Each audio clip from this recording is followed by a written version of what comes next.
India is trying to ensure the safety of its citizens stuck in Ukraine by speeding up the evacuations from the different conflict zones in the country.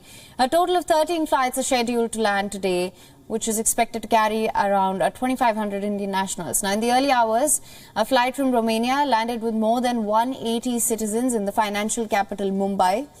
And a special flight from Slovakia touched down in Delhi carrying around 150 students. The Indian government said that nearly 15 flights have landed in the last 24 hours with around 2,900 people on board.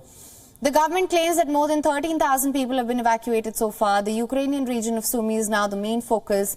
The Indian embassy issued a statement which said that no stone will be left unturned to ensure the safety of Indian nationals in the region. The embassy added that all stranded Indian citizens have been evacuated in the city of Pishin, but constant shelling and lack of transportation has been a cause for concern. The main focus is now on Sumy. This is a little in the northeast on the border with Russia. Now here, of course, this has been in the news a lot, and we are exploring multiple options for evacuating our citizens, students out of there. But let me reiterate, the main challenge remains the ongoing shelling there, ongoing violence there, and the lack of transportation, primarily. Indian Prime Minister Narendra Modi also held a high-level meeting on the situation in Ukraine to review the progress in India's evacuation mission Operation Ganga. Foreign Minister Jay Shankar, along with Cabinet Minister Piyush Goyal, also attended the meet.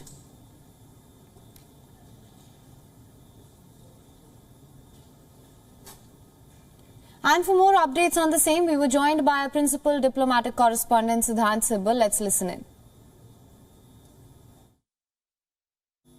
A substantial number of Indians have left Ukraine.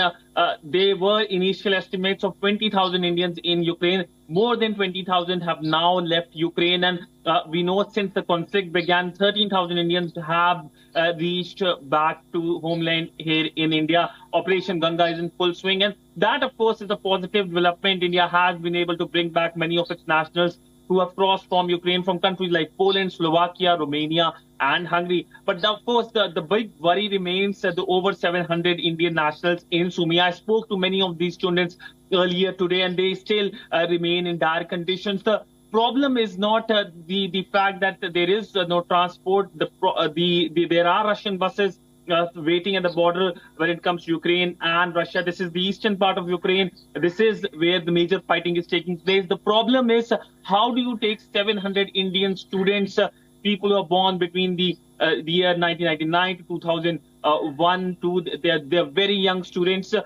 from this conflict zone. They can't just walk past from their hostel and, of course, to the border area. So that remains a big worry. Indian government has been sending out assurances, but it actually depends on Russia and Ukraine for a local ceasefire. Now, we know that yesterday Moscow did announce a ceasefire for two cities. For example, Mariupol was one of the city where the ceasefire was announced, but it actually failed because the Ukrainians blame the Russians blame the Ukrainians. So ultimately, ceasefire hasn't worked out. So these students remain stranded, and there have been multiple rounds of meeting. The focus is how to safely bring these Indian nationals from Sumy to the border area and from there to Moscow and back home. WION is now available in your country. Download the app now. Get all the news on the move.